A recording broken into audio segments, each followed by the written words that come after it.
नमस्कार। कभी सोचा है कि कोई इंसान जैसा है वैसा क्यों है? क्या ये दुनिया हमें बनाती है या हमारे अंदर ही कुछ ऐसा है जो हमारी दुनिया बनाता है? आज हम इसी दिलचस्प पहेली को सुलझाने वाले हैं और ये जानेंगे कि हमारे विश्वास, हमारी मान्यताएं और हमारी पहचान ये सब मिलकर हमारी असलियत को कैसे गढ़ते हैं। तो चलिए इस एक दमदार आइडिया से शुरुआत करते हैं। हम जो मानते हैं वही बन जाते हैं। ये सिर्फ कोई मोटिवेशनल लाइन नहीं है, ये एक बुनियादी सच्चाई है कि हमारा दिमाग कैसे काम करता है। ये वो नींव है जिस पर हमारी पूरी की पूरी असलियत टिकी हुई है। जरा सोचिए, दो लोग हैं जो एक ही मुश्किल का सामना कर रहे हैं। उनमें से एक और मजबूत होकर निकलता है, जबकि दूसरा पूरी तरह बिखर जाता है। जानते हैं फर्क क्या है? फर्क उनकी काबिलियत में नहीं, बल्कि उनके बिलीफ सिस्टम यानी उनकी मान्यता में है।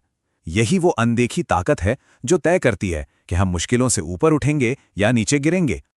तो आइए अब उस जाल को समझते हैं जो हम अनजाने में अपने लिए खुद ही बुन लेते हैं। इसे कहते हैं द सेल्फ फुलफिलिंग ट्रैप, मतलब एक ऐसा चक्रव्यूह जिससे हमारे अपने ही विश्वास बनाते हैं और हमें उसी में फंसाए रखते हैं। तो आखिर ये विश्वास या मान्यता है क्या चीज? देखिए, ये सिर्फ कोई आता जाता ख्याल नहीं है। ये एक ऐसा विचार है जिसे दिमाग ने पक्के सच की तरह मान लिया है, चाहे वो असल में सच हो या ना हो। ये वो चश्मा बन जाता है जिसे पहनकर हम पूरी दुनिया को देखते हैं। अच्छा, तो ये मान्यताएं आती कहां से हैं? अक्सर ये हमारे सबकॉन्शियस मन में चुपके से घर कर जाती हैं। बचपन से, जब हमारा दिमाग एक स्पंज की तरह होता है और सब कुछ सोख लेता है, या फिर जिंदगी के उन पलों से जिनमें इमोशंस बहुत ज्यादा थे, जैसे कोई बड़ी कामयाबी या कोई गहरा सदमा, और हाँ, बार बार दोहराने से भी, जो समाज, मीडिया और हमारे आसपास का कल्चर लगातार करता रहता है। और ये समझना बहुत जरूरी है, इमोशन यानी भावना किसी भी विश्वास के लिए सीमेंट का काम करती है। जब कोई मजबूत भावना किसी अनुभव से जुड़ जाती है, तो वो अनुभव एक ऐसे पक्के विश्वास में बदल जाता है जिसे तोड़ना बहुत बहुत मुश्किल हो सकता है। ठीक है, तो ये सेल्फ फुलफिलिंग लूप काम कैसे करता है? देखिए, इसकी शुरुआत होती है एक सिंपल से विश्वास से। यही विश्वास फिर दुनिया को देखने का हमारा नजरिया बन जाता है, और इसी नजरिए के हिसाब से हम काम करते हैं, यानी एक्शन लेते हैं। और हमारे एक्शन का जो नतीजा निकलता है वो हमारे शुरुआती विश्वास को और भी पक्का कर देता है, और बस ये चक्कर फिर से शुरू हो जाता है। चलिए इसे एक उदाहरण से समझते हैं। मान लीजिए कोई ये मानता है कि मैं पब्लिक के सामने बोल नहीं सकता, तो जैसे ही वो स्टेज पर जाएगा उसे घबराहट होगी। इस घबराहट के कारण उसकी परफॉर्मेंस खराब होगी, और ये खराब नतीजा उसके मन में ये बात और पक्की कर देगा कि देखा, मैं सच में पब्लिक के सामने नहीं बोल सकता। अब बात करते हैं कुछ सबसे जहरीले, सीमित करने वाले विश्वासों की। पहला है हमारी अपनी काबिलियत के बारे में। जिस पल हम सोचते हैं ये मेरे बस की बात नहीं है, उसी पल हम अपने चारों ओर एक अनदेखी दीवार खड़ी कर देते हैं जो हमें कोशिश करने से भी रोकती है। दूसरा है हमारी अपनी कीमत के बारे में। मैं अच्छी चीजों के लायक नहीं हूं। ये विश्वास एक अंदरूनी दुश्मन की तरह काम करता है, जो हमें अनजाने में ही उन मौकों को खुद से दूर धकेलने पर मजबूर कर देता है जो हमें खुशी और कामयाबी दे सकते हैं। और शायद इन सब में सबसे खतरनाक विश्वास हमारी पहचान से जुड़ा है। मैं तो बस ऐसा ही हूं। ये एक तरह की आखिरी जेल है, क्योंकि ये हमारे बदलने और बेहतर होने की हर गुंजाइश को ही खत्म कर देती है।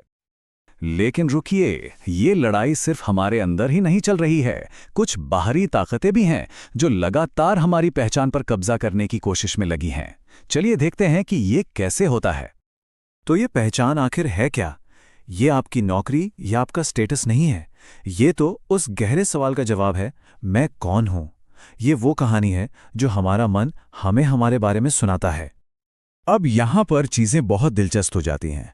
देखिए कैसे बाहरी ताकतें हमारी पहचान की जरूरत का फायदा उठाती हैं। बड़े बड़े ब्रांड्स हमारी पहचान बन जाते हैं। हमारी नौकरी हमारी कीमत तय करने लगती है। सोशल मीडिया के लाइक्स हमारा सर्टिफिकेट बन जाते हैं, और पैसा हमारी इज्जत। हमें ये यकीन दिलाया जाता है कि आप वो हैं जो आपके पास है। तो अब तक हमने प्रॉब्लम को तो अच्छे से समझ लिया। अब बात करते हैं समाधान की। कैसे हम इन जंजीरों को तोड़कर अपने लिए एक नई पहचान डिजाइन कर सकते हैं। तो यहाँ सबसे बड़ा सवाल उठता है, क्या हमारी मान्यताएं और हमारी पहचान पत्थर की लकीर हैं? क्या हम हमेशा वही रहने के लिए मजबूर हैं जो हम आज तक थे? और इसका जवाब है एक बहुत बड़ा नहीं। यहाँ सबसे गहरी बात यह है कि मान्यताओं को मिटाया नहीं जाता, उन्हें बदला जाता है। आप किसी पुरानी मान्यता को हटाने की कोशिश नहीं करते, आप उसकी जगह पर सोच समझकर एक नई, ज्यादा ताकतवर मान्यता बनाते हैं। देखिए, किसी एक विश्वास को बदलने का एक पूरा प्रोसेस है। सबसे पहला कदम है जागरूकता। ये विश्वास आया कहाँ से? दूसरा, सबूतों को चुनौती देना। इसके पक्ष और विपक्ष में असली सबूत क्या है? तीसरा, इमोशनल जुड़ाव। अपनी नई मान्यता को एक मजबूत पॉजिटिव भावना से जोड़िए। और आखिर में सबूत बनाना।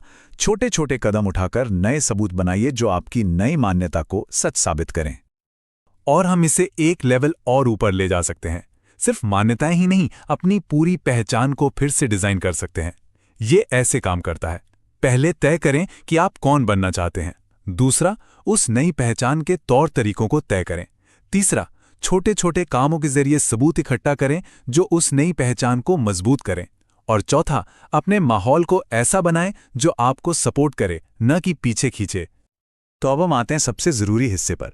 बात यह है कि हम अपनी मान्यताओं के कैदी नहीं हैं, बल्कि हम अपनी हकीकत के आर्किटेक्ट यानी निर्माता बन सकते हैं। इस बात पर एक पल के लिए सोचिए। हम मान्यताओं को नहीं रखते, मान्यताएं हमें रखती हैं। वो एक अनदेखी जेल की तरह काम करती हैं और हमें एहसास ही नहीं होता कि उस जेल की चाबी हमेशा से हमारे ही पास थी। तो सबसे जरूरी बात जो यहां से समझनी है वो ये है, आपकी पहचान आपकी किस्मत नहीं है, ये एक डिजाइन है। और जिसे डिजाइन किया जा सकता है उसे फिर से डिजाइन भी किया जा सकता है। आप अपनी जिंदगी के निर्माता हैं। और इसी के साथ हम वहीं खत्म करते हैं जहां से हमने शुरू किया था, क्योंकि यही आखिरी सच है। जो आप मानते हैं वही आप बनते हैं। अब बस एक ही सवाल बचा है, आप क्या मानना चुनते हैं? अगर वीडियो पसंद आई हो तो फोकस ट्यूबर को सब्सक्राइब जरूर करें।